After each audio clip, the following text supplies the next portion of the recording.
Oh, this is a thing of beauty. Thanks so much for coming out. Absolutely wonderful. And the sun's coming out. I like that part too. As he mentioned, I'm from South Florida, so we're not used to that this time of year. Yeah, this is springtime, all right. My name is Fred Rolando. I'm the national president of the NALC and proud to be a letter carrier.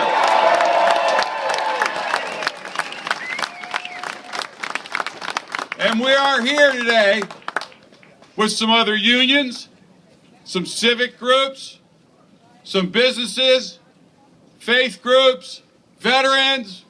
Boston's finest is out here with us today. And we're in over 100 cities today across America.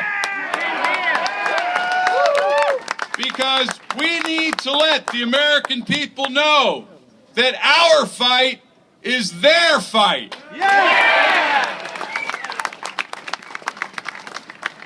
And everybody reads about the crisis in the Postal Service.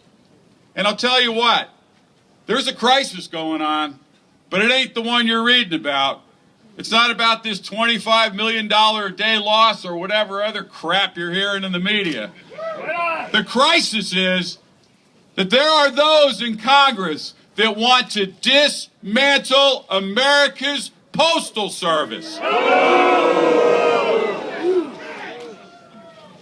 The Postal Service, where America's most trusted federal employees work.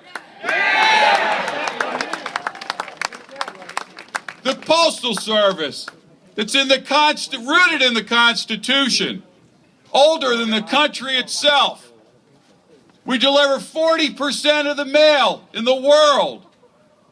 We have the cheapest postage without using how much taxpayer funds? Not a dime. So, what are they going to do if they want to get rid of the Postal Service?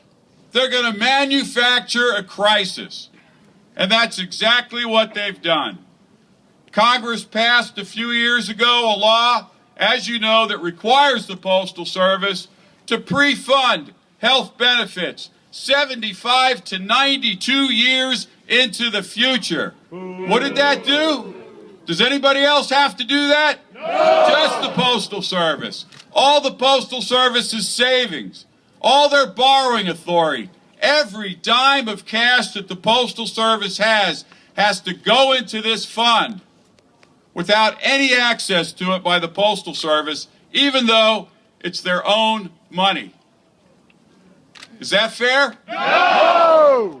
And when they don't have enough money to keep pouring cash into this fund, what does the media say? They're in default.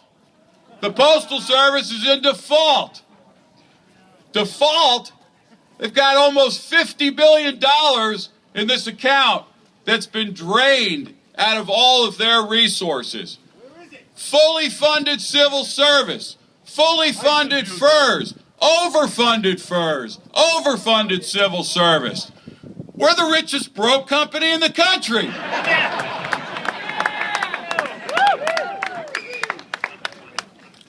So what do? They say we're in default, and so they advocate dismantling the company.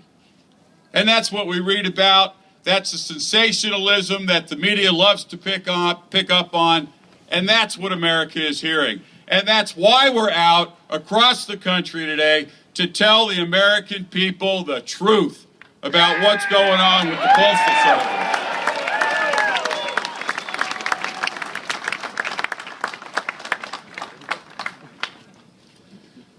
Now, they also want to blame these alleged losses on the internet and that the Postal Service is no longer relevant. Nothing could be further than the truth, from the truth. Absolutely nothing. So what are we going to do about it? We're going to educate the public. Now, part of the plan to dismantle the Postal Service is doing away with Saturday delivery. No way! No way! Absolutely the worst thing you could do, besides the adverse effect that would have on rural areas, on seniors, on certain small businesses. It's the most important part of our network. It's the part of our network that we need to grow the business for future e-commerce and so forth. Why would we do away with Saturday delivery unless you were looking to dismantle the Postal Service? It's time to stop destroying the Postal Service. Yeah! So who's got to take the lead? We do! What do we do now? We're out in every neighborhood, in every community, 6 days a week, delivering people's mail, watching their children grow, stopping crime, saving lives, putting out fires, all the things that we have the privilege to do because we're in the right place at the right time in every neighborhood in this country. So it's incumbent upon us to take the lead and save America's Postal Service, and that's what we're out doing today. We've got to let America know what the truth is. There's a crisis, but it's not the crisis that they're being told about. Now, fortunately, there are members of Congress that aren't fooled by the manufactured crisis. They get it. They know what's going on. And we have a future senator standing to my right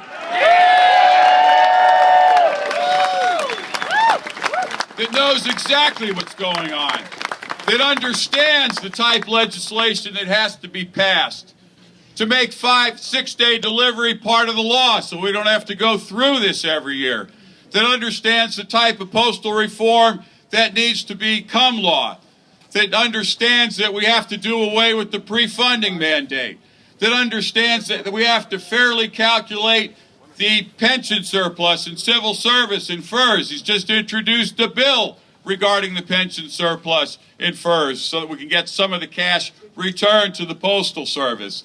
These are the type people that we need in Congress to take the lead and take care of the legislative side of what has to be done.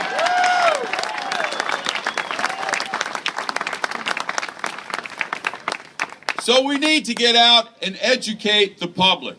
We need to get out and talk to our own fellow employees and get everybody to understand what the real crisis is. The crisis is not a $25 million a day loss, because that's the manufactured crisis. The crisis is those in Congress that want to dismantle the United States Postal Service. And they're going to do it over our dead bodies, because it'll be a cold day in hell when they dismantle America's Postal Service.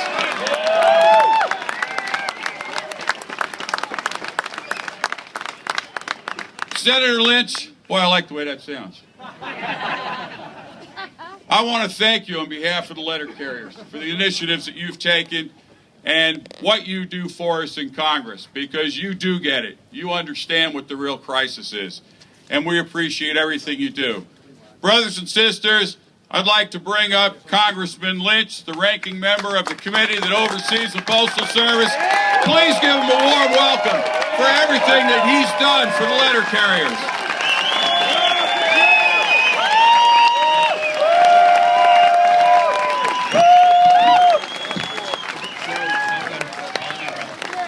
Good afternoon, everyone. I know most of you know my story. As you know, my mom was a postal worker. My aunt, she's a happy retiree, by the way, with good health care. And We all want to be! I have 4 of my mom's sisters, Sis, Kay, Jean, Elaine, all members of the APWU, so they're all very happy retirees as well. Yeah! I have 2 of my sisters who are here today. Karen, who's on tour 3 down at the GMF, American Postal Workers Union. And my sister Linda, who's on, I don't know why you're not standing together. I got 5 sisters, but 2 of them are with the Postal Service. And where's my brother-in-law, Kevin Conroy? I'm sorry, there's my sister Linda. I'm sorry, there's my sister Linda right there with the blue vest on. And I got a great brother-in-law married to my sister Nancy, Kevin Conroy, who carries mail today for the National Association of Letter Carriers.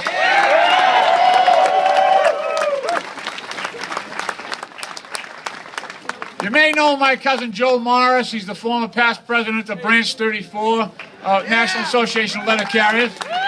Happily retired in Florida, by the way. And I think I've got like 12 of my cousins that all work for the Postal Service. So it's sort of the family business. Every time we have a hearing in Washington, I have to read a disclosure about all the family members I have that work for the post office. But look, I'm glad to be with you today. First of all, I want to start off by just saying thank you. Thank you for the jobs you do every single day on behalf of every American family and every American business, delivering mail to every household and every business in America 6 days a week.